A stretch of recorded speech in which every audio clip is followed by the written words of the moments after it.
Salut, vous allez bien? Bon, ça va. Bon, première vidéo, vous voyez ma gueule. Première vidéo à concept. Beaucoup de premières. C'est la grosse première parce que dans cette vidéo, j'ai introduit une nouvelle ligne édito, si je peux dire ça comme ça, sur la chaîne. C'est un truc qui me faisait envie depuis longtemps et je me suis dit, bah j'ai que ça à foutre, autant le faire. Pour ceux qui me connaissent pas, enchanté, moi c'est Elios. Je... Qu'est-ce que je pourrais vous dire? J'ai beaucoup de passion, trop. Le jeu, que vous avez déjà vu parce qu'il y a 4 vidéos à aller regarder sur la chaîne, qui sont disponibles. Je suis pas si drôle que ça, mais... Non, plus sérieusement, si je sais, j'arrête pas les vidéos où je joue, pas pour le moment, c'est encore en réflexion, je pense plutôt que ça sera peut-être sur la chaîne secondaire, quelque chose comme ça. Mais c'est un truc qui me plaisait plus et qui me bridait, parce que je suis quelqu'un de d'assez imaginatif. Enfin, je pense, d'assez créatif, et j'ai toujours une idée. Sauf que le faire en jouant, ça va être compliqué. Donc j'ai décidé de me libérer un peu de ça et juste de foncer dans ça. Et j'ai toujours eu envie de faire ce que je veux en fait. Donc c'est aussi une manière pour moi de vous annoncer que la chaîne prend un léger virage. C'est drôle parce qu'aujourd'hui je parle auto et j'ai dit le mot virage. Putain, je suis un génie. Non. Blague à part, vraiment. Blague à part. Black à part? Quoi? Pardon. Mais blague à part, je suis quelqu'un avec beaucoup de passion, notamment l'automobile, le sport auto, etc. Et j'ai envie de vous en parler ici, un peu à la manière de Sylvain Lévy, qui est l'un de mes exemples tout simplement, ou d'Étienne Moustache, qui lui parle beaucoup auto sur sa propre chaîne, même si c'est un peu plus divers que moi. Moi, ça sera peut-être beaucoup plus centré sur l'auto, parce que c'est un truc qui fait partie de ma vie depuis maintenant quelques années. Mais bah, si vous êtes là, c'est parce que vous avez cliqué, parce que vous avez vu une belle miniature. Je sais qu'elle est belle, c'est moi qui ai fait. Ouais, je sais. Bon, bonne vidéo. Bon bah Didier, tu m'envoies le générique s'il te plaît.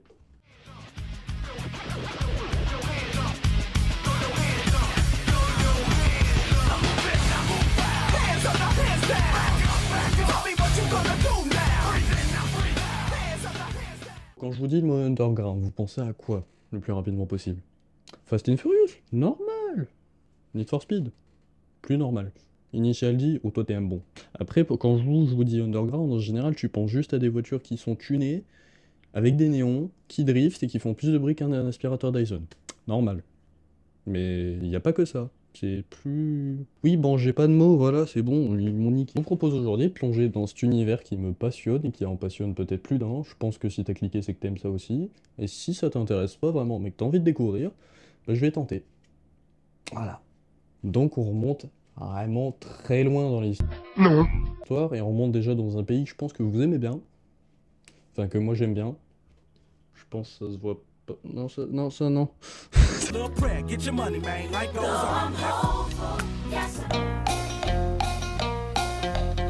vous êtes pas censé voir. C'est pour ça que je suis devant. Plutôt, on remonte dans les années 70-80 au Japon, et là, bah, le pays, dans ces années-là, bah, le pays va connaître un boom économique énorme. Mais quand je dis énorme, c'est encore plus gros que le cul de ta mère. Faut que j'arrête avec les mamans. Les gens vont commencer à croire que j'ai un problème avec les darons.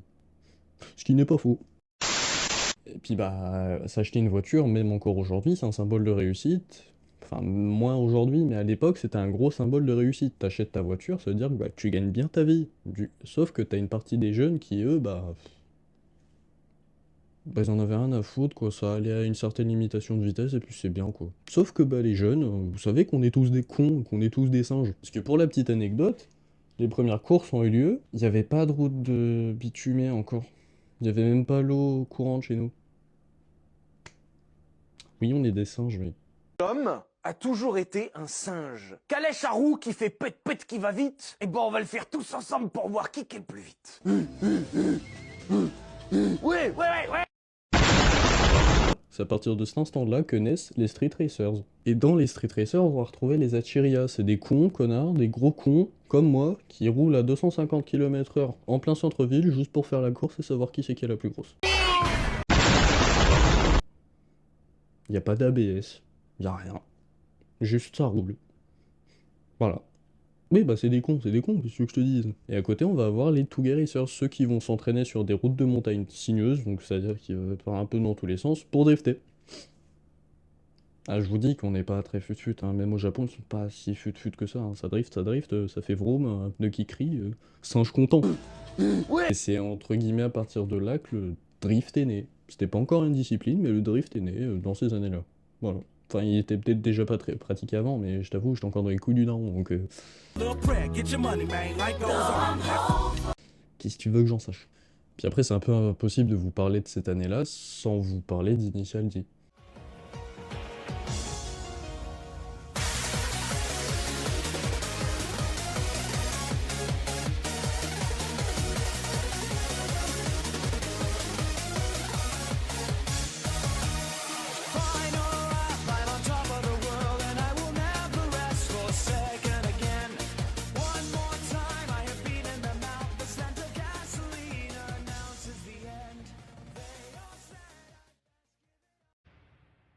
Initial D.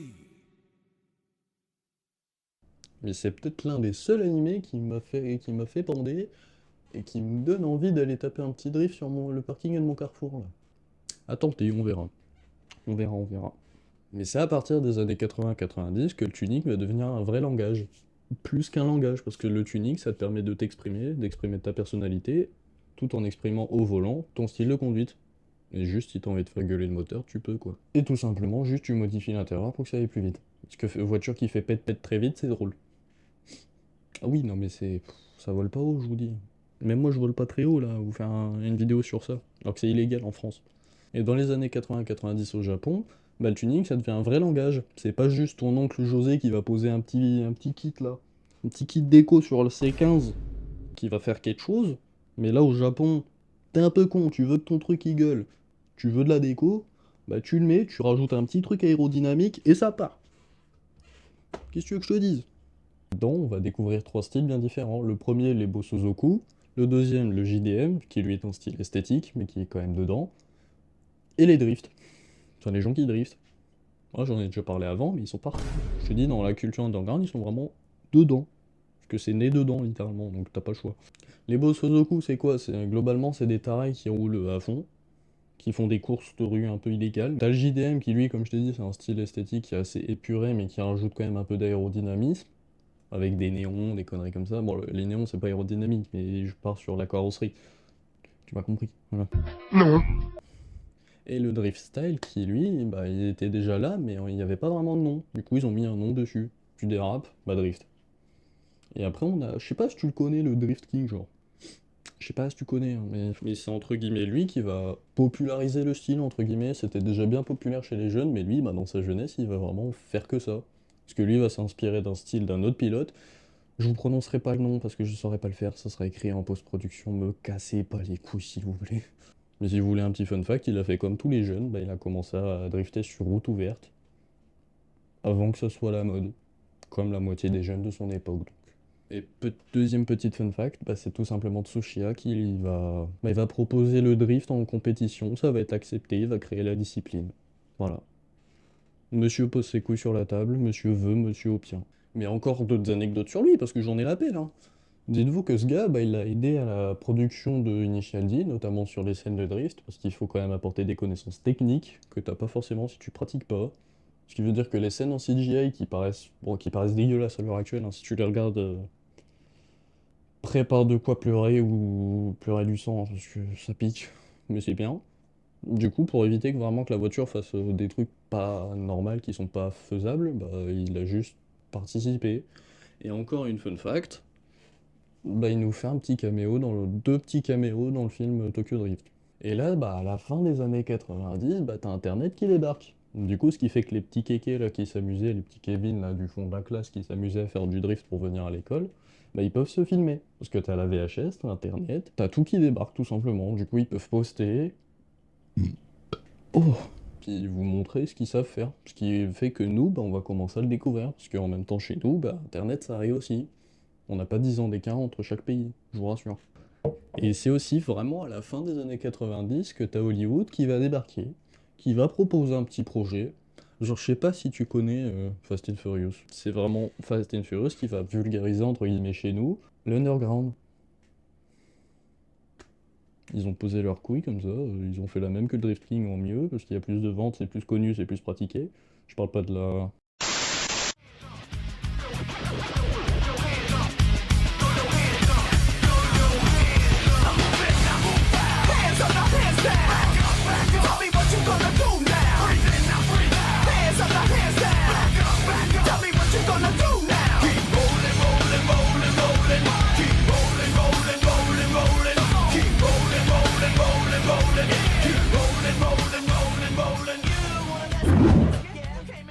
C'est aussi personnellement à partir de ces années-là que j'ai commencé à m'intéresser tout simplement. Bon, bien plus tard parce que je suis pas né tout pile à la sortie de Fast and Furious, sinon d'ici depuis j'aurais eu un travail, un taf, enfin j'aurais eu un taf et le permis, que je n'ai pas. C'est vraiment dans ces années-là que j'ai découvert les voitures et le style JDM et le drift. Ouais, je suis un gros couillon qui aime drifter, ouais. J'ai pas le permis, je sais pas drifter en avant, mais je sais drifter en arrière. Et c'est pas mal.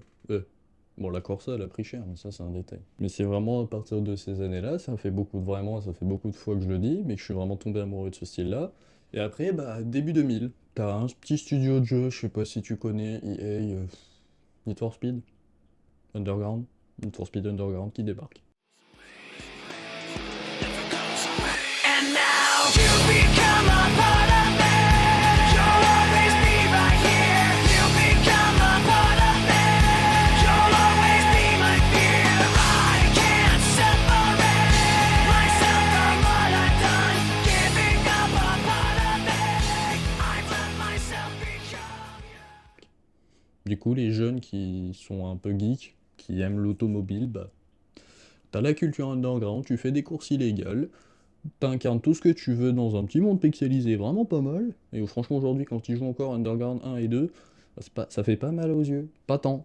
Bon à part si t'es un iPad Kids et que t'es habitué au 100 FPS, 4K, ultra, désolé mais non on se contente avec pas beaucoup, on se branlait sur des pixels. C'est vrai qu'il faut se dire que maintenant ils ont besoin quand même de à peu près la 4K pour Spin You. Little prayer, get your money, man. Life goes on. Yes, I am hopeful for today. Take this. Alors que nous quand ils pensent en... Ah non on avait même pas 20 images par seconde, on se branlait, hein. On était contents. Encore. Ça fait beaucoup là, non? Moi, Need for Speed Carbone sur la DS, je me la mettais. Non, c'est pas vrai.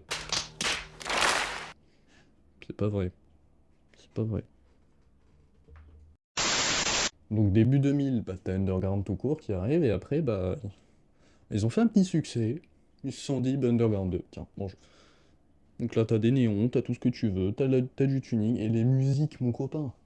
Les musiques. Didier, extrait. Non. C'est aussi peut-être pour ça que je suis un gros taré, que j'adore ce style de musique. My bad. Faut avouer que c'est banger quand même. Après, petit aparté entre guillemets, les NFS récents sont cool, mais c'est peut-être la nostalgie qui parle, mais c'est pas comme avant, tout simplement. Parce que le Need for Speed Heat, d'ailleurs, qui est très bien, parce que là, t'as un petit peu l'aspect nuit, avec les courses-poursuites en moins puissant. Enfin, il est dur, hein, parce que je vous jure, quand t'as les 5, pas les 5 étoiles, mais t'as les 5 niveaux d'alerte, je te jure que ça te course au cul. T'as des béliers qui te tombent sur la gueule, alors je peux te dire que t'as mis 3-4 heures à avoir ta putain de GTA au max, qui vient et qui te la démonfle, je te jure t'es pas bien.